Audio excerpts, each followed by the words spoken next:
नमस्कार दोस्तों, मैं चंदन चौधरी स्टडी आईक्यू फॉरएवर में आप सबों का तहे दिल से शुक्रिया अदा करता हूं, स्वागत करता हूं। दोस्तों, मैं जैसा कि जानता हूं, मैं आपको 2-3 सालों के बाद ही इस साइट पे दोबारा आ रहा हूं। कुछ प्रॉब्लम्स थी और शायद मैं आउट ऑफ कंट्री था, इस वजह से मैं बहुत सारे वीडियोस नहीं बना पाया। अभी मैं सोच रहा हूं फिर से मैं चालू करूं आप लोगों के लिए वीडियोस, जिसमें आपको मैं जानकारी के लिए एसएससी, यूपीएससी, रेलवेज़ और सभी जो सर्विसेज है सेंट्रल गवर्नमेंट्स की, और जो पीसीएस विशेष कर जो पीसीएस सर्विसेज है उसके लिए आपको फ़ायदा मिले, इसके तहत हम लोगों ने इस साइट को शुरू किया था। लेकिन कुछ कारणों से मैं इस साइट पे नहीं आ पा रहा था, लेकिन फिर से मैं आपके समक्ष आया हूँ। तो आज हम लोग स्टार्ट करेंगे भारतीय संविधान में एक चैप्टर है प्रेसिडेंट, राष्ट्रपति। राष्ट्रपति के चैप्टर से स्टार्ट करेंगे हम लोग, और राष्ट्रपति के बारे में हम लोग आज देखेंगे कि राष्ट्रपति की योग्यताएं, राष्ट्रपति के निर्वाचन, राष्ट्रपति का कार्यकाल, राष्ट्रपति की शक्तियाँ में जैसे कि आप देखेंगे कार्यपालिका शक्तियाँ, विधायी शक्तियाँ, न्यायिक शक्तियाँ, सैन्य शक्तियाँ और राजनयिक शक्तियाँ, विश्व के विशेषाधिकार क्या है राष्ट्रपति के, उसमें जैसे पॉकेट विटो है उनके क्या क्या है।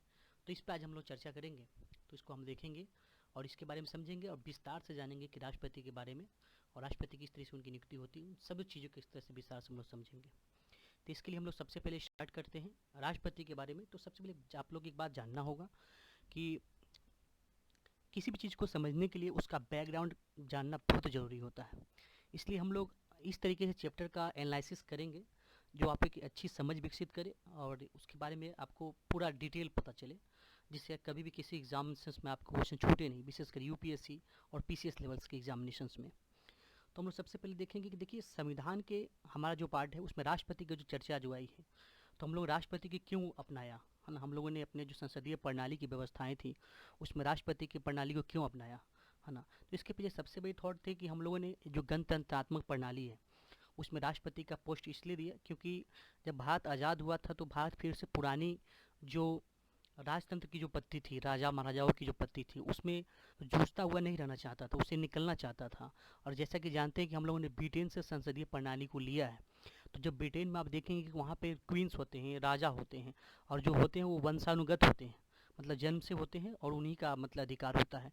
तो हम लोग जब से वहाँ से जो प्रणाली को, संसदीय प्रणाली को अपनाया, तो हम लोग के सामने एक समस्या थी कि अगर फिर से हम लोग वही राजा वाली प्रणाली को लेंगे, राजा को सर्वोच्च बनाएंगे, तो हमारे सामने फिर वही प्रॉब्लम होंगी। तो हमें राजतंत्र की ओर जाना था, इसलिए इसलिए हम लोगों ने जो है राष्ट्रपति के एक सिद्धांत को अपनाया और राष्ट्रपति को थॉट को लेके आया, और हम लोगों ने उसको व्यवहारिकता में लाया। और राष्ट्रपति हमारा जो है एक कार्यपालिका की मेन शक्ति होती है। तो इसके बारे में हम लोग को समझना है। तो यह है इसका बैकग्राउंड। देखो, संविधान के भाग 5 में अनुच्छेद 52 से 78 तक की संघ की कार्यपालिका का वर्णन है। और संघ की कार्यपालिका में कौन कौन शामिल होते हैं बहुत अच्छी तरीके से समझ लीजिए। संघ की कार्यपालिका में राष्ट्रपति, उपराष्ट्रपति, प्रधानमंत्री, मंत्रिमंडल और महान्यायवादी शामिल होते हैं। तो ये हुआ आपको राष्ट्रपति। तो इसलिए हम लोग सबसे पहले राष्ट्रपति के बारे में स्टार्ट करेंगे। तो राष्ट्रपति के बारे में जैसे कि आप जानते हैं, ऐसे उपयुक्त आप सभी लोग जानते हैं कि राष्ट्रपति का जो निर्वाचन जो होता है तो 5 वर्षों के लिए होती है ना, नॉर्मली सभी लोग के लिए। तो इसके लिए सबसे पहले हम देखते हैं राष्ट्रपति की क्या क्या एलिजिबिलिटी है, योग्यताएं हैं, और उनकी शपथ की शर्तें क्या है और उनकी अर्हताएँ क्या है। तो उसके लिए सबसे पहले देखें, तो सबसे याद रखने वाली बात है कि आपको एक पॉइंट है कुछ, जैसे वो भारत का नागरिक होना चाहिए, कम से कम 35 वर्ष की आयु पूरी कर लेनी चाहिए। देखिए, बातें आपको छोटी लगेंगी, लेकिन अगर आपके लिए सबसे इंपॉर्टेंट चीज़ है कि जानना कि छोटी बातें ही कभी कभी बड़ी हो जाती है, तो इसलिए आप याद रखें, कन्फ्यूज नहीं होंगे कि कम से कम 35 वर्ष की आयु होनी चाहिए और वह लाभ के पद पर ना हो। इस बात को समझे कि वह लाभ के पद पर ना हो, वह लोकसभा का सदस्य निर्वाचित होने की योग्यताएं पूरी करता हो। राष्ट्रपति के जो पद हैं उसके लिए है कि वह लाभ के पद पर ना हो। लेकिन एक बात याद रखेंगे, कभी कभी आप लोगों ने देखे होंगे कि कोई सांसद हो या कोई मंत्री हो, है ना, ये आपको राष्ट्रपति मतलब कि बन जाते हैं। तो इसके मतलब ये है कि किसी राज्यपाल को कोई उसके बाद में कोई उपराष्ट्रपति या कोई मंत्री वगैरह जो पद होते हैं वे लाभ के पद में नहीं आते हैं, जिस वजह से जो है अगर वो है तो उसको इस्तीफा देने के बाद में वो आपको राष्ट्रपति के पद पे नियुक्त हो सकते हैं, और ऐसा होता रहा है ना। जैसे आप सुप्रीम कोर्ट के जजेस ले लें, है ना, वो भी आपको राष्ट्रपति के पद पर आते हैं, लेकिन वो क्या करते हैं, अपने पद से रिजाइन करने के बाद में इस पर आते हैं, इसलिए वो लाभ के पद पर नहीं माने जाएंगे। इस तरह से वह लोकसभा का सदस्य निर्वाचित होने की योग्यता रखता हो। मतलब जिस आदमी को बनाया जा रहा है राष्ट्रपति, उसको कम से कम इतनी तो योग्यताएं होनी चाहिए कि अगर वो लोकसभा में अगर सदस्य के रूप में अगर कहीं अगर हो और खड़े हो तो वहाँ पर उनकी उम्मीदवारी जीत की ओर मतलब कि पूरी करता हो, निर्वाचित होने की योग्यताएं रखता हो, कम से कम इतनी तो मतलब होनी ही चाहिए। तो इस तरीके से इनकी आपको योग्यताएं में कि पहला है कि वो भारत नागरिक होना चाहिए, कम से कम 35 वर्ष की आयु पूरी कर लेनी चाहिए, वो लाभ के पद पर ना हो। इसके मैंने आपको बताया है कि वह संघ सरकार के अथवा किसी भी राज्य सरकार के अथवा किसी स्थानीय प्राधिकरण के, इस बात को समझे कि वह लाभ के पद पर ना हो, कि वह इसका मतलब ये है कि वह संघ सरकार में अथवा किसी राज्य सरकार में अथवा किसी स्थानीय प्राधिकरण में अथवा किसी भी सार्वजनिक प्राधिकरण में लाभ के पद पर न हो। एक वर्तमान राष्ट्रपति अथवा उपराष्ट्रपति, किसी राज्य का राज्यपाल, संघ अथवा राज्य का मंत्री किसी लाभ के पद पर नहीं माना जाएगा। इस प्रकार वह राष्ट्रपति पद के लिए अर्हक उम्मीदवार है। तो इस तरीके से आप लोगों ने देखा। दूसरा है इसमें पॉइंट है कि वह लोकसभा के सदस्य निर्वाचित होने की योग्यता ही रखता है, इसको बता ही दिया। अब ये हम लोग देखते हैं राष्ट्रपति के निर्वाचन। राष्ट्रपति के निर्वाचन में कौन कौन सी विधियाँ, इसके बारे में आपकी स्क्रीन पर दिखाई दे रहा होगा। तो इसके लिए सबसे बड़ी बात है कि राष्ट्रपति निर्वाचन में ओनली इलेक्टेड कैबिनेट, आपको एक बात हमेशा याद रखना, फार्मूला है कि जो इलेक्टेड होना चाहिए, मतलब जो इलेक्टेड जो होते हैं बस वही, वो जो मतलब इलेक्शन के द्वारा जो आते हैं। जैसे आप इसके बाद डिटेल देखिए कि राष्ट्रपति का निर्वाचन जनता प्रत्यक्ष रूप से नहीं करती है। राष्ट्रपति का जो निर्वाचन होता है, हम और आप प्रत्यक्ष रूप से उनको नहीं चुनते हैं। हमारे द्वारा जो चुने हुए जो प्रतिनिधित्व होते हैं, जो सांसद होते हैं, मेंबर ऑफ पार्लियामेंट्स, वो लोग उन्हें चुनते हैं, है ना। मेंबर अब उसका विधानसभा जो मेंबर होते हैं वो लोग उनको चुनते हैं। तो आपको सबसे बड़ी बात इसमें गौर से देखनी है, इसमें कौन कौन से लोग इसमें शामिल हो सकते हैं। तो सबसे पहले आप निर्वाचक मंडल जो है, यानी के लिए कि 50 सदस्य, उसके 50 प्रस्तावक और 50 सदस्य अनुमोदक होने चाहिए। मतलब आप अगर राष्ट्रपति के नॉमिनेशन कर रहे हैं तो उसके लिए आपको क्या होना चाहिए कि 50 सदस्य आपके निर्वाचक मंडल के सदस्य उसके प्रस्तावक के रूप में और 50 सदस्य उसके अनुमोदक में आपको होते हैं। और इस तरीके से देखते हैं हम लोग कि उसमें भाग कौन कौन लेंगे। उसमें आपको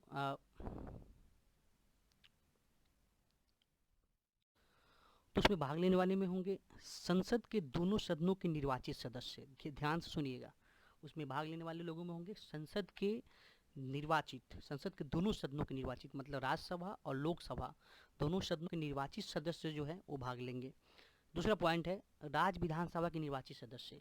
राज्य जो विधानसभा है, जहाँ जहाँ राज्य में विधानसभाएं हैं, राज्य विधानसभाएं होती हैं, तो वहाँ जो है वहाँ उसके निर्वाचित सदस्य। उसके बाद में दो स्टेट है, एक है आपको जो केंद्र शासित प्रदेश है, दिल्ली और पुदुचेरी।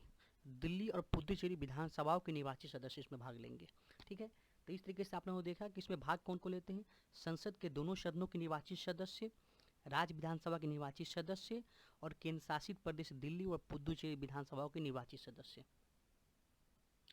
इस प्रकार संसद के दोनों सदनों के मनोनीत सदस्य, जैसे राज्य विधानसभाओं के मनोनीत सदस्य, राज्य विधान परिषद मतलब जो द्विसदनीय विधायिका के मामले में के सदस्य निर्वाचित व मनोनीत, और दिल्ली और पुदुचेरी विधानसभा के मनोनीत सदस्य राष्ट्रपति के निर्वाचन में भाग नहीं लेते। मनोनीत सदस्य के मीन्स क्या हुआ, इसका मतलब क्या हुआ। मनोनीत जैसे कि आप देखेंगे कि जो राष्ट्रपति के द्वारा जो 12 सदस्य आपको जो राज्यसभा में जो नामित किए जाते हैं वे हो गए, उसका विधानसभा में भी होते हैं। तो इस तरीके से करके जो राज्यपाल के द्वारा जो विधानसभा में किए जाते हैं आंग्ल भारतीयों को, तो इस तरीके से वे लोग जो है राष्ट्रपति निर्वाचन में भाग नहीं ले सकते हैं। जो सिर्फ इलेक्टेड है ना, उन्हें जिन्हें हम लोगों ने चुना है डायरेक्टली, वो आपको वो भाग लेते हैं। और राज्य विधान उसके बाद में संसद के दोनों सदनों में अब राज्यसभा के भी मेंबर उसमें भाग लेते हैं, लेकिन सिर्फ इलेक्टेड मतलब नामित नहीं। ठीक है।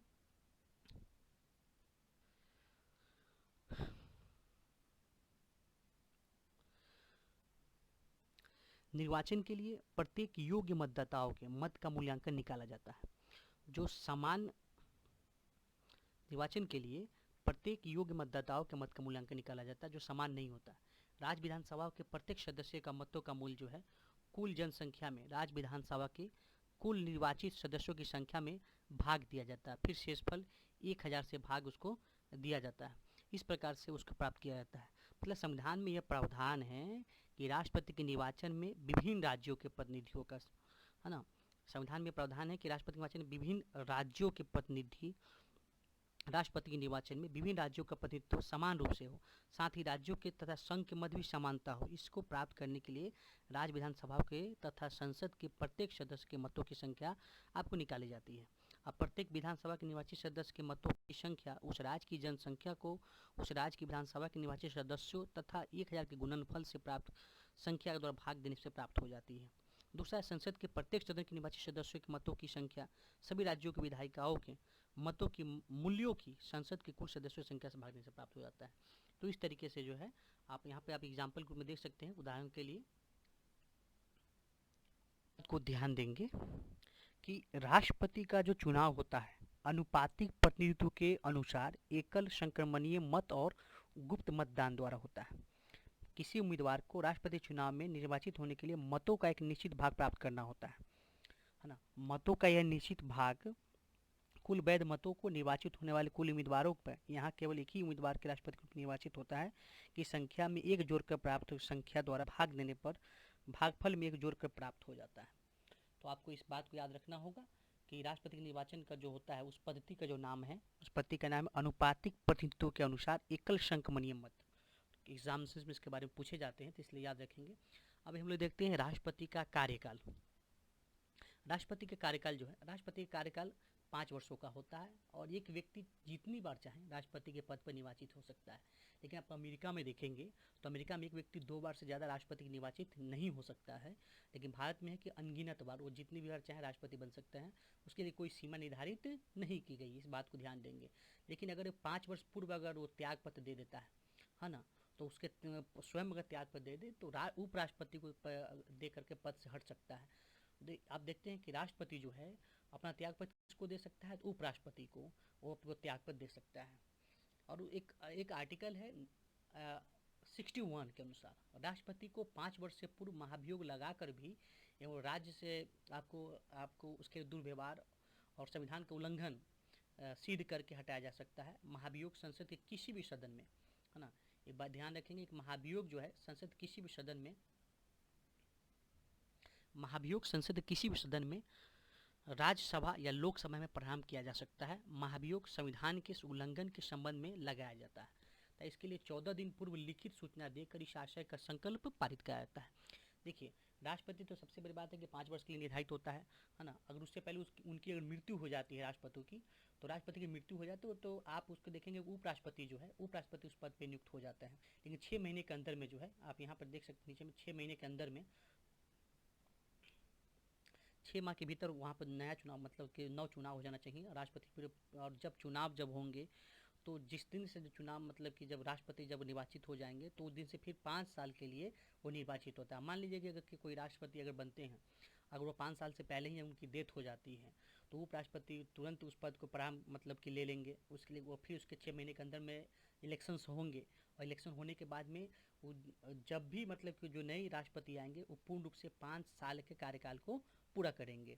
उनकी ये नहीं कि वो जो 2 साल बचा, 1 साल बचा है, सिर्फ उतना को पूरा करेंगे, इस तरीके से नहीं है। तो हम लोग जैसे कि बता रहे थे कि राष्ट्रपति को हटाने के लिए भी एक प्रावधान दिया गया कि राष्ट्रपति को किस तरीके से, पहला बात कि राष्ट्रपति अगर वो अपना त्यागपत्र दे दें, है ना, उपराष्ट्रपति को दे दें तो उस पद से हट जाएंगे। दूसरी बात कि अगर उनकी मृत्यु हो जाती है तो ऐसे ही हट जाएंगे। तीसरी बात कि अगर वो नहीं हटते हैं तो उनके लिए एक आर्टिकल है 61, है ना, अनुच्छेद 61 के अनुसार राष्ट्रपति को 5 वर्ष से पहले भी महाभियोग लगा करके सिद्ध करके हटाया जा सकता है। महाभियोग संसद के किसी भी सदन में, यानी कि राज्यसभा में हो या लोकसभा में हो, किसी भी सदन में आपको महाभियोग लगाया जा सकता है। लेकिन महाभियोग लगाने से पहले राष्ट्रपति को 14 दिन के पूर्व आपको नोटिस देना पड़ेगा। राष्ट्रपति को 14 दिन पूर्व आपको नोटिस देना पड़ेगा कि वो अपने विचार को, अपनी बातों को रख पाए। उसके बाद में राष्ट्रपति पर महाभियोग लगाया जाएगा। राष्ट्रपति पर महाभियोग के अन्वेषण के समय स्वयं उपस्थित होने या अपना पक्ष रखने के अधिकार होगा। वह पद पर रहते हुए किए गए कार्यों के लिए न्यायालय के प्रति उत्तरदायी नहीं। इस बात को ध्यान देंगे कि वह पद पर रहते हुए अपने किसी भी कार्य के लिए न्यायालय के प्रति उत्तरदायी नहीं है। वो अन्य किसी कारण अथवा राष्ट्रपति मृत्यु आदि उसका पद रिक्त हो जाता है तो जैसे पहले ही बताया, जैसे कि आप देखेंगे एग्जाम्पल के लिए कि भारत के 2 उपराष्ट्रपति आपको डॉक्टर जाकिर हुसैन और फखरुद्दीन अली अहमद की अपने कार्यकाल के दौरान मृत्यु हो गई थी। तो भारत के मुख्य न्यायाधीश मोहम्मद हिमायतुल्लाह और के द्वारा कार्यकारी राष्ट्रपति के रूप में पद का निर्वहन किया गया था। अब एक मुख्य पॉइंट ये है कि राष्ट्रपति या उपराष्ट्रपति के निर्वाचन से संबंधित सभी विवाद या संदेह उसका निदान कहाँ होगा, तो सिर्फ उच्चतम न्यायालय में होगा। सिर्फ कहाँ होगा, सिर्फ उच्चतम न्यायालय में। इस बात को हमेशा गांठ बांध ले, याद रखिए, ओनली उच्चतम न्यायालय, सिर्फ उच्चतम न्यायालय। राष्ट्रपति या उपराष्ट्रपति के निर्वाचन संबंधित कोई भी विवाद हो, है ना, उसका विवाद का निपटारा कहाँ होगा, तो सिर्फ केवल उच्चतम न्यायालय उसका निर्णय करेगा, कोई उच्च न्यायालय नहीं, है ना। अब देखिए हम लोग देखते हैं राष्ट्रपति के शक्तियाँ क्या क्या है। कार्य तो हम लेते हैं, सबसे बड़ी आपको इंपॉर्टेंट याद रखनी है कि कार्यपालक शक्तियाँ क्या है ना। तो कार्यपालक शक्तियाँ मेन है, उसका न्यायिक शक्तियाँ हैं, विधायी शक्तियाँ हैं, कूटनीतिक शक्तियाँ हैं, राजनीतिक शक्तियाँ हैं। तो इन शक्तियों को सब हम लोग बड़े ध्यान से देखेंगे। तो इसलिए याद रखें, कभी कभी एग्जामिनेशंस में यूपीएससी लेवल्स और पीसीएस लेवल्स के एग्जाम से पूछे जाते हैं कि इनमें से राष्ट्रपति की कार्यकारी शक्तियाँ कौन सी हैं। तो याद रखें कौन वाली कार्यकारी शक्तियाँ हैं, कौन वाली विधायी शक्तियाँ हैं और कौन वाली न्यायिक शक्तियाँ हैं, ठीक है। तो हम लोग देखते हैं सबसे पहले कार्यपालिका शक्ति। तो कार्यपालिका शक्ति में क्या है, तो यदि आप देखेंगे कि राष्ट्रपति का प्रशासन का वास्तविक प्रधान नहीं है। प्रशासन का वास्तविक प्रधान जो है कौन है, तो प्रधानमंत्री। फिर भी शासन के सभी कार्य आपको राष्ट्रपति के नाम से ही होते हैं। शासन के सभी कार्य जो है राष्ट्रपति के नाम से ही होते हैं और संघ के सभी कार्यपालिका अधिकार इसी के अंतर अधीन रहते हैं। राष्ट्रपति कार्यपालिका शक्ति का प्रयोग मंत्रिपरिषद, जिसका प्रधानमंत्री है, की सलाह पर करेगा। इस बात को ध्यान देंगे कि राष्ट्रपति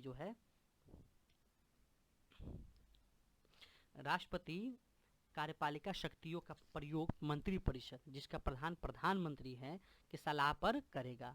वह 42वें संविधान संशोधन अधिनियम द्वारा राष्ट्रपति मंत्रिपरिषद की सलाह मानने के लिए बाध्य कर दिया गया। इस बात को ध्यान देंगे, बहुत ही इंपॉर्टेंट है कि आप देखेंगे कि जो भारत सरकार के सभी शासन संबंधी कार्य राष्ट्रपति के नाम पर किए जाते हैं।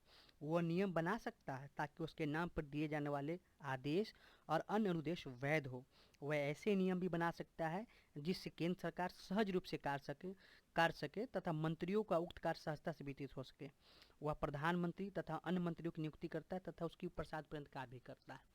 तो इस तरीके देखेंगे कि 42वें संविधान संशोधन अधिनियम द्वारा राष्ट्रपति को प्रधानमंत्री यानी कि मंत्रिपरिषद की सलाह मानने के लिए बाध्य कर दिया गया।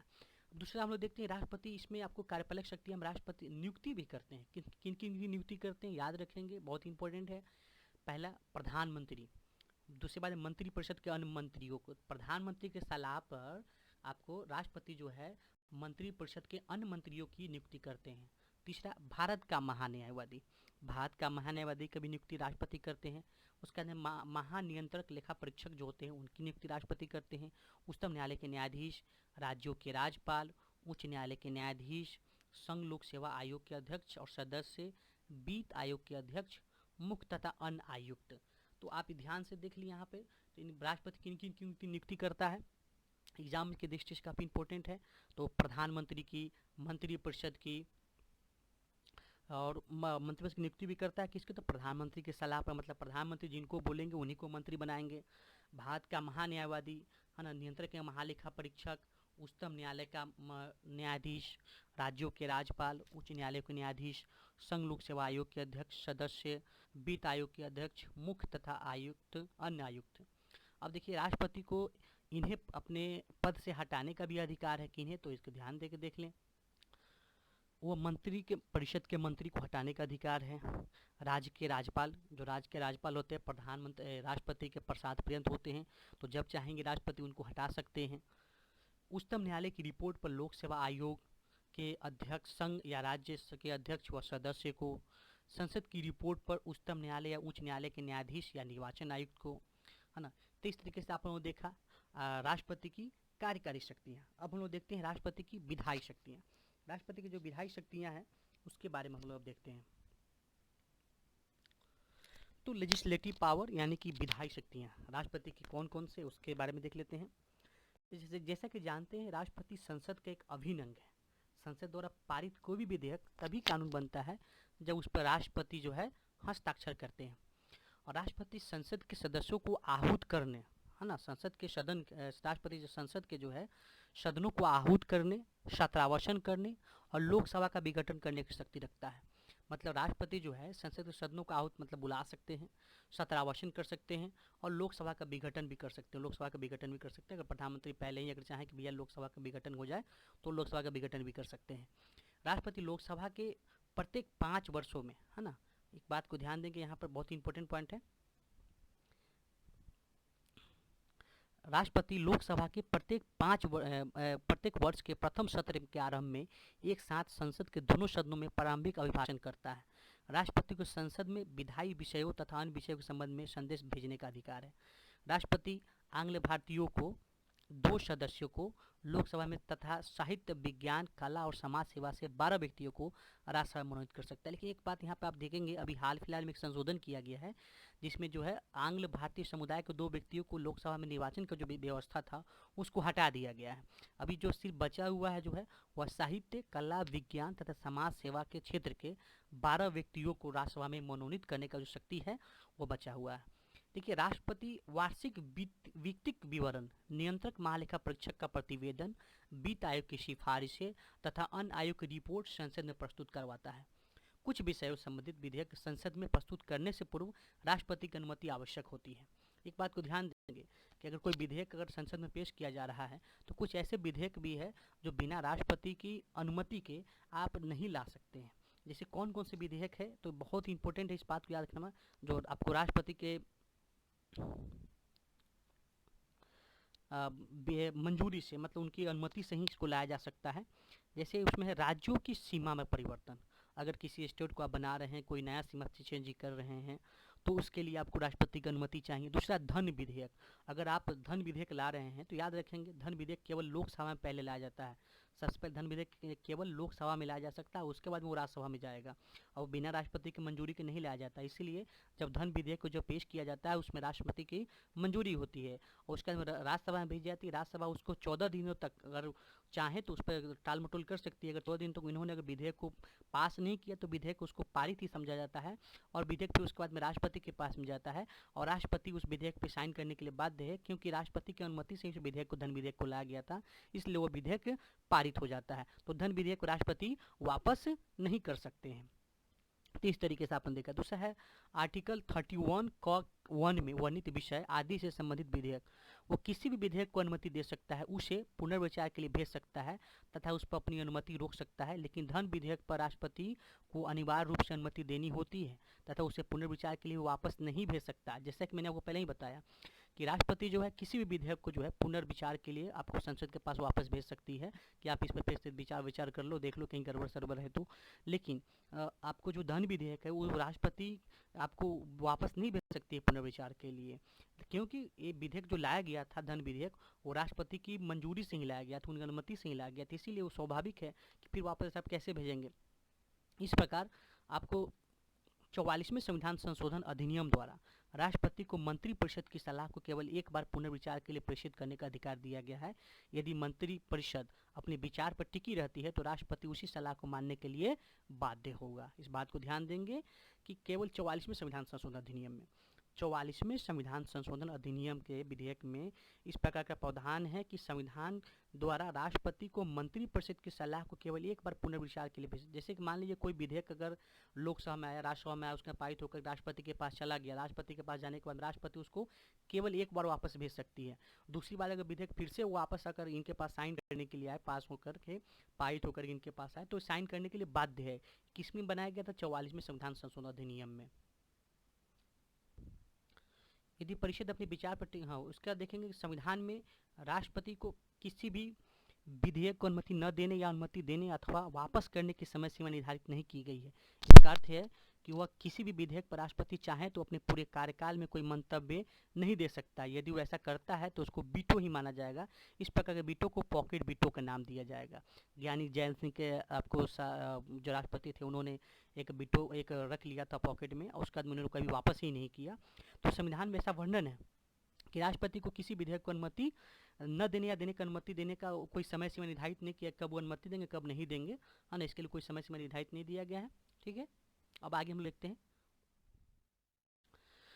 अब देखिए उसमें ही एक प्रावधान है कि अगर कोई विधेयक राज्य विधानसभा में कोई विधेयक लाई जाती है, राज्य में किसी स्टेट में कोई विधेयक लाई जाती है और विधेयक उसके बाद में राज्यपाल के पास में पारित होकर जाती है, तो अगर कोई ऐसा विधेयक है तो राज्यपाल, जिसके लिए राज्यपाल को लगे कि विधेयक राष्ट्रपति की अनुमति के लिए आरक्षित विधेयक को रखा जा सकता है, तो राज्यपाल द्वारा राष्ट्रपति की अनुमति के लिए आरक्षित विधेयक को राष्ट्रपति के पुनर्विचार के लिए लौटा सकता है।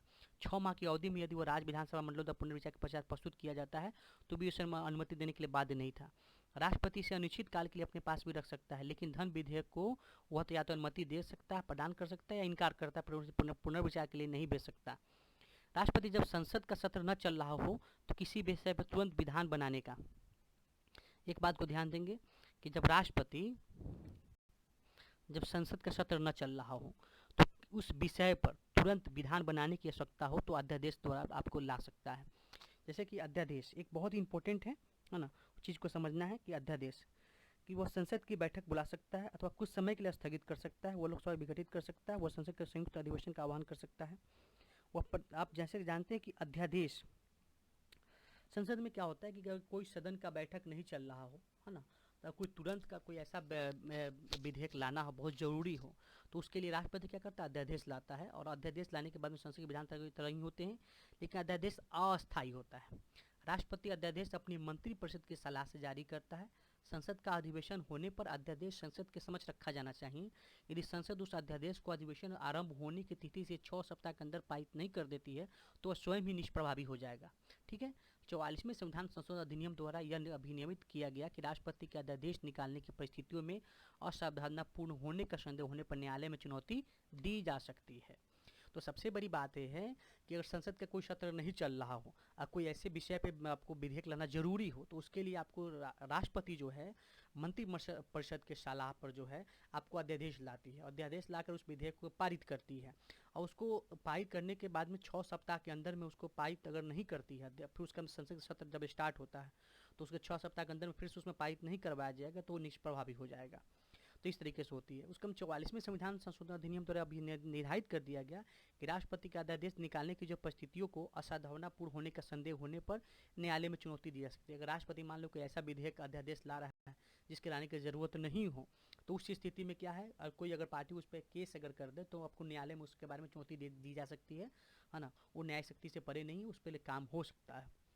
दूसरी चीज़ है कि राष्ट्रपति केवल उन्हीं विषय पर विधेयक ला सकती है जो संसद जिस विषय पर कानून बना सकती है। ठीक है, इस बात को भी ध्यान रखेंगे।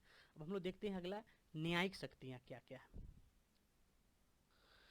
न्यायिक शक्तियाँ, राष्ट्रपति किसी सैनिक न्यायालय द्वारा किए गए दंड, कार्यपालिका का क्षेत्राधिकार के अंतर्गत दिए गए दंड को, कार्यपालिका को क्षेत्राधिकार के अंतर्गत दिए गए दंड को और अपराधी को मृत्यु दंड दिए जाने की स्थिति में क्षमादान दे सकता है। दंड को कम कर सकता है, दंडादेश की प्रकृति को बदल सकता है, दंड को निलंबित करने का भी राष्ट्रपति को अधिकार है। जैसे कि राष्ट्रपति जो है आपको क्षमादान की शक्ति, याद रखिएगा न्यायिक शक्ति में जो है जुडिशियल पावर्स में जो है राष्ट्रपति के पास में क्षमादान की शक्ति। कोई व्यक्ति के कोई ऐसा केसेस है जिसके लिए उसको मृत्यु दंड दिया गया हो, या चाहे सैन्य मामले में हो चाहे ऐसे जनरल मामले में हो, तो अगर राष्ट्रपति ने अगर उसको मृत्यु दंड दिया गया है तो राष्ट्रपति के पास में वो क्षमादान के लिए शक्ति दे सकता है। आर्टिकल 72 में इसके बारे में दिया गया है। जब राष्ट्रपति के पास जो समक्ष जब जाएगा तो राष्ट्रपति उसके क्षमादान कर सकता है, चाहे किसी भी तरीके को उसने दंड किया हो उसके लिए चाहे तो राष्ट्रपति क्षमादान कर सकता है। लेकिन शर्त यही है कि जो व्यक्ति को राष्ट्रपति के लिए जब याचिका दायर किया गया क्षमादान याचिका, तो राष्ट्रपति के सामने उपस्थित नहीं हो सकता है। और दूसरी बात, अगर राष्ट्रपति उसको वापस कर देता है तो दूसरी बार के लिए आप उसको वापस फिर से रीपिटिशन नहीं दायर कर सकते हैं कि राष्ट्रपति फिर से एक बार और सुन लीजिए, माफ़ कर दीजिए, ऐसा नहीं कर सकता है। तो याद रखें कि राष्ट्रपति की न्यायिक शक्तियों में जो है राष्ट्रपति किसी सैनिक और न्यायालय द्वारा दंड के कार्यपालिका के क्षेत्राधिकार के अंतर्गत दिए गए दंड को, कार्यपालिका के क्षेत्राधिकार के अंतर्गत दिए गए दंड को सबको माफ़ कर सकता है। दूसरे सैन्य शक्तियाँ, याद रखेंगे राष्ट्रपति तीनों सेनाओं का सर्वसेनापति होता है। वह तीनों सेनाओं के सेना अध्यक्षों की नियुक्ति करता है। उसके युद्ध शांति की घोषणा करने तथा रक्षा बलों को नियोजित करने का अधिकार है, लेकिन उसके अधिकार संसद द्वारा नियंत्रित है। बात को याद रखेंगे, एग्जामिनेशन में कभी पूछे जा सकते हैं कि युद्ध की घोषणा कौन कर सकता है, तो राष्ट्रपति करेंगे कि राष्ट्रपति हमारे देश का सर्वोच्च प्रथम नागरिक राष्ट्रपति होता है। ये और सर्वोच्च और सेनाओं जो हैं उनके सेनापति होते हैं, इसलिए कभी कंफ्यूज ना होंगे, प्रधानमंत्री में टिक ना लगाएंगे। दूसरी है राजनयिक शक्तियाँ, राष्ट्रपति संसद की विधि के अधीन राजनयिकों के विदेशों में नियुक्ति करता है। बाहर के राजनयिकों जो राजदूत होते हैं और जो डिप्लोमेटिक जिसको बोलते हैं डिप्लोमेट, है ना, उनकी नियुक्ति जो होता है राष्ट्रपति जो है उनके करते हैं। संसद की विधि के अधीन राष्ट्रपति को विदेशों से मंत्रियों की सलाह के अनुसार करार और संधि करने का भी अधिकार है। परामर्श शक्ति, कंसल्टेटिव आपको पावर जो है इसके बारे में देख लें। राष्ट्रपति किसी सार्वजनिक महत्व के प्रश्न पर उच्चतम न्यायालय के उच्चतम न्यायालय के जो मुख्य न्यायाधीश है उनसे परामर्श ले सकता है। आर्टिकल 143 के अधीन वह परामर्श ले सकता है, लेकिन यह परामर्श मानने के लिए बाध्य नहीं है। मान लीजिए राष्ट्रपति को जैसे मामले में फंस जाए जो सार्वजनिक महत्व को हो, जिस पर राष्ट्रपति को निर्णय देना हो, लेकिन राष्ट्रपति उस पर विचार नहीं कर पा रहे, तो उसके लिए वो आपको सुप्रीम कोर्ट के मुख्य न्यायाधीश से परामर्श ले सकते हैं आर्टिकल 143 के तहत। लेकिन वो जो सलाह लेंगे उस सलाह को राष्ट्रपति मानने के लिए बाध्य नहीं है। दूसरी उसका देखेंगे आपातकालीन शक्ति, बहुत ही इंपॉर्टेंट पावर है राष्ट्रपति के पास में, जो 3 परिस्थितियों में आपातकाल की लागू कर सकते हैं। आपको युद्ध, बाह्य आक्रमण और सशस्त्र विद्रोह से यदि भारत या उसके किसी भाग पर सुरक्षा के संकट में अगर हो तो 44वें संविधान संशोधन अधिनियम द्वारा आंतरिक अशांति का स्थान पर सशस्त्र विद्रोह सब जोड़ दिए गए। अनुच्छेद 20 और 21 में दिए गए मौलिक अधिकारों को आपातकाल में स्थगित नहीं किए जाएंगे। भारत में 1962 में चीनी आक्रमण, 1965 में, 1971 में पाकिस्तानी आक्रमण के समय और वर्ष 1975 में आंतरिक अशांति के आधार पर आपातकाल की घोषणा की गई थी। तो राष्ट्रपति की जो आपातकालीन शक्तियाँ हैं उसमें जो है आपको एक है राष्ट्रीय आपातकाल, नेशनल इमरजेंसी जो है, जो आप किसके बारे में बताया, युद्ध और बाह्य आक्रमण सशस्त्र विद्रोह के आधार पर जो था उसको आपको जो है उसके जो दिया गया है उसके लिए आर्टिकल जो है 352 के तहत, आर्टिकल 352 के तहत जो है ये आपातकाल लागू होता है। उसके बाद में किसी राज्य पर शासन संविधान के अनुरूप न चलने पर या संविधान तंत्र के असफल हो जाने पर जो है राष्ट्रपति शासन लागू होती है। आर्टिकल 356 और 365 याद रखेंगे दो चीज़ों को, कि एक 2 आर्टिकल है, आर्टिकल 356 और आर्टिकल 365, दोनों के तहत राष्ट्रपति किसी राज्य में राष्ट्रपति शासन लागू होती है।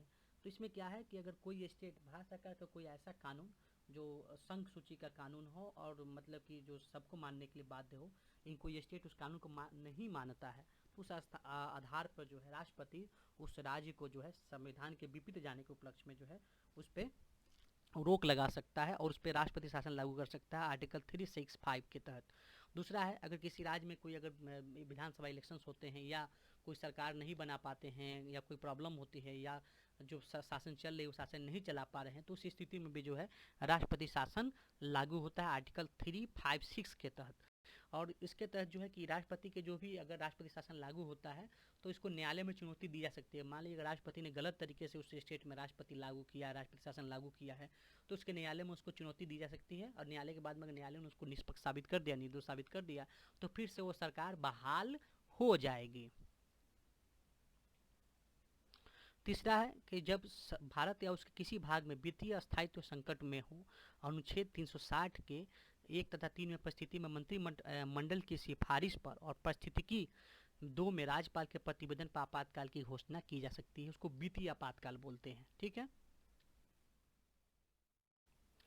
अब हम लोग स्पेशल पावर देखते हैं राष्ट्रपति के।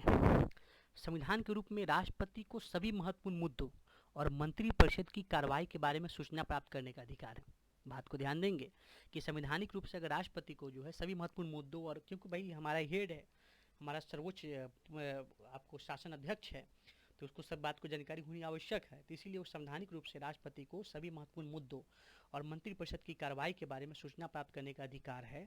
प्रधानमंत्री का यह कर्तव्य है कि राष्ट्रपति द्वारा मांगी गई सभी सूचनाएं उसे दे। राष्ट्रपति प्राय प्रधानमंत्री को पत्र लिखता है और देश की समस्याओं पर अपने विचार व्यक्त करता है। इसके अतिरिक्त कम से कम 3 अवसरों पर वो अपने अधिकारों का प्रयोग कर सकता है। राष्ट्रपति जो है आपको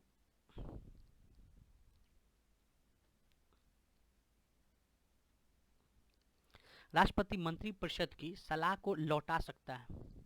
राष्ट्रपति जो है आपको मंत्रिपरिषद की सलाह को लौटा सकता है और उसे अपने निर्णय पर पुनर्विचार के लिए करने के लिए कह सकता है। ऐसा करने में वो अपनी विवेक का प्रयोग करता है। जब राष्ट्रपति को ऐसा लगता है कि सलाह में कुछ गलती है या कानूनी रूप से कुछ कमियां हैं तो फैसला देश के हित में नहीं है, तो वह मंत्रिपरिषद से अपने निर्णय पर पुनर्विचार करने के लिए कह सकता है। यद्यपि मंत्रिपरिषद पुनर्विचार के बाद भी उसे सलाह दोबारा दे सकती है, तब राष्ट्रपति उसे मानने के लिए बाध्य भी होगा। तथापि राष्ट्रपति द्वारा पुनर्विचार का जो आग्रह है काफ़ी मायने रखता है। यह तरीका है जिसमें राष्ट्रपति अपने विवेक के आधार पर अपनी शक्तियों का प्रयोग करता है। उसके बाद देखते हैं राष्ट्रपति के पास वीटो की शक्तियां। राष्ट्रपति के पास आपको वीटो जो है विशेषाधिकार के जो है वह आपको शक्तियाँ होती हैं जिससे वह संसद द्वारा पारित विधेयक जिससे वह संसद द्वारा पारित विधेयक धन विधेयक को छोड़कर पर स्वीकृति देने में विलम्ब कर सकता है, स्वीकृति देने से मना कर सकता है। मैंने पहले ही बताया था इसके बारे में, ठीक है। थोड़ा डिटेल देख लीजिए। संसद द्वारा पारित प्रत्येक विधेयक को कानून बनने से पूर्व राष्ट्रपति की स्वीकृति के लिए भेजा जाता है। राष्ट्रपति उसे संसद को लौटा सकता है और उसे उस पर पुनर्विचार के लिए कह सकता है। वीटो की यह शक्ति, वीटो पावर सीमित है कि संसद उसी विधेयक को दोबारा पारित कर दे तो राष्ट्रपति के पास भेजे तो राष्ट्रपति को अपनी स्वीकृति देने के लिए बाध्य है, राष्ट्रपति को अपनी स्वीकृति देनी पड़ेगी। लेकिन संविधान में राष्ट्रपति को उस पर कोई अपनी स्वीकृति देनी पड़ेगी, लेकिन संविधान में राष्ट्रपति के लिए ऐसी कोई समय सीमा निर्धारित नहीं की गई है जिसके अंदर ही उस विधेयक को पुनर्विचार के लिए लौटाना पड़े। मतलब अगर आपने फिर से पुनर्विचार के लिए उसको भेज दिया तो राष्ट्रपति के पास में ऐसा कोई टाइम टेबल नहीं दिया गया है कि भैया इतने दिन के अंदर में आप जवाब नहीं दीजिए। वो जवाब देने के लिए इतना जब चाहेंगे तो आपको जवाब उसके पुनर्विचार लौटा सकते हैं और उसके बाद में आपको दे सकते हैं। इसका अर्थ यह हुआ कि राष्ट्रपति किसी भी विधेयक को बिना किसी समय सीमा के अपने पास लंबित रख सकता है। इससे राष्ट्रपति को अपने अनौपचारिक रूप से अपने वीटो के प्रभावी ढंग से प्रयोग करने का अवसर मिल जाता है। तीसरा है विशेषाधिकार। तीसरे प्रकार का विशेषाधिकार के बारे में हम देखते हैं। राजनीतिक परिस्थितियों के कारण पैदा होता है। तीसरे प्रकार का एक है विशेषाधिकार यानी कि विवेकाधिकार। विवेक के आधार पर वो क्या करते हैं तो आप देखेंगे कि जैसा कि होता क्या है कि औपचारिक रूप से राष्ट्रपति प्रधानमंत्री की नियुक्ति करते हैं, जैसे आप जानते हैं। समानतः अपनी संसदीय व्यवस्था में लोकसभा के बहुमत दल के नेता को प्रधानमंत्री के रूप में नियुक्त किया जाता है, इसलिए उसकी नियुक्ति में राष्ट्रपति के विशेषाधिकार का कोई प्रश्न ही नहीं है। जैसे कि आप जानते हैं कि भारत में प्रधानमंत्री का चुनाव नहीं होता है ना। प्रधानमंत्री हम लोग सिर्फ मेंबर ऑफ पार्लियामेंट का चुनाव करते हैं और मेंबर ऑफ पार्लियामेंट मिल करके अपने एक अध्यक्ष का चुनाव करते हैं और वे अध्यक्ष जो है वो आपको प्रधानमंत्री के रूप में नामित होते हैं और उसके बाद में राष्ट्रपति उनकी नियुक्ति करते हैं, ठीक है, ये क्लियर है। तो उनकी इसलिए उसकी नियुक्ति में राष्ट्रपति के विशेष अधिकार का कोई प्रश्न ही नहीं है। जिसको उनकी पार्टी उनको चुन कर ला देगी कि भैया ये हमारा अध्यक्ष है ना, इनको आप जो है भैया हमारे प्रधानमंत्री नियुक्त करें, तो राष्ट्रपति उसके करने में उनको नियुक्त करने में कोई प्रॉब्लम नहीं है, नियुक्त करना ही पड़ेगा। लेकिन कभी कभी ऐसा मान लीजिए समस्या अगर उत्पन्न हो जाए कि चुनाव हो और चुनाव होने के बाद में लोकसभा में किसी को बहुमत प्राप्त ही नहीं हुआ है ना। भाई बहुमत चाहिए किसी भी पार्टी को। मान लीजिए कि अगर होता है कि लोकसभा में किसी को बहुमत प्राप्त नहीं हुआ और अब यह प्रॉब्लम आ गया कि अब सोचा जा सकता है कि यदि गठबंधन बनाने के प्रयासों के बाद में भी 2 या 3 नेता यह दावा करें कि उन्हें ही लोकसभा में बहुमत प्राप्त है तो क्या होगा।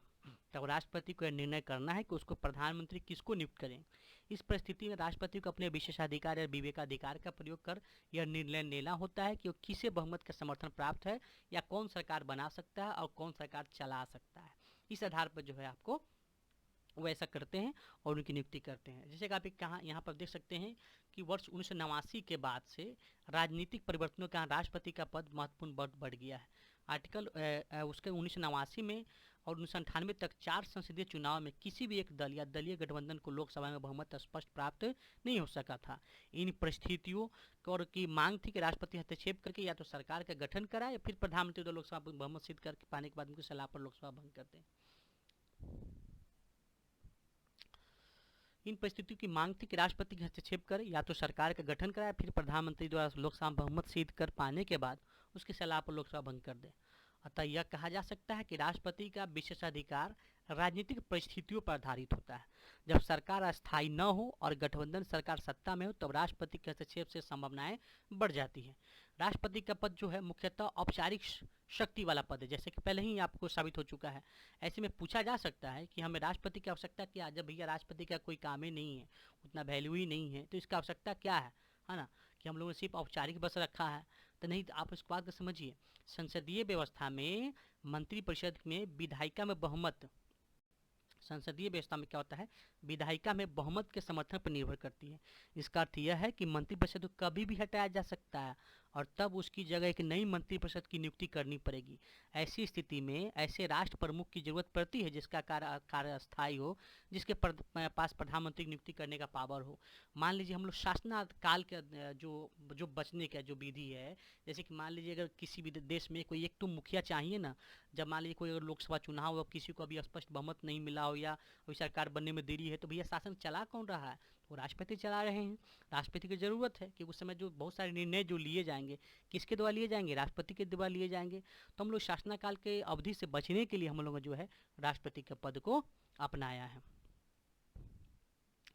जैसे राष्ट्रपति के शक्ति हो तो सांकेतिक रूप से पूरे देश का प्रतिनिधित्व कर सके। समान परिस्थितियों में राष्ट्रपति की यही भूमिका है, लेकिन जब किसी दल को बहुमत नहीं मिलता है तब राष्ट्रपति पर निर्णय लेने और देश की सरकार को चलाने के लिए प्रधानमंत्री नियुक्त करने की अतिरिक्त जिम्मेदारी होती है, इसलिए राष्ट्रपति के पद आवश्यक है।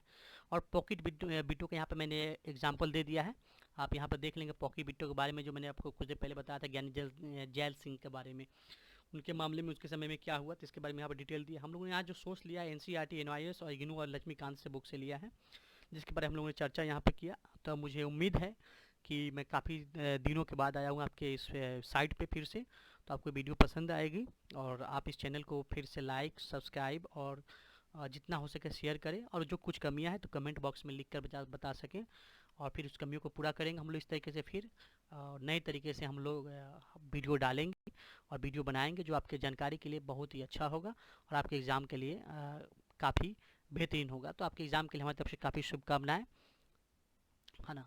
इसके बाद में हम लोग आपको फिर से एक देना चाहते हैं कि स्टडी IQ फॉरएवर फिर से वापस आप लोग के समक्ष आपकी सेवा करने के लिए आ गया है। तो मैं चाहता हूँ आप लोग इसका स्वागत करें, जिस तरीके से आप लोगों ने पहले प्यार दिया अभी फिर से प्यार दें, है ना। बहुत बहुत धन्यवाद।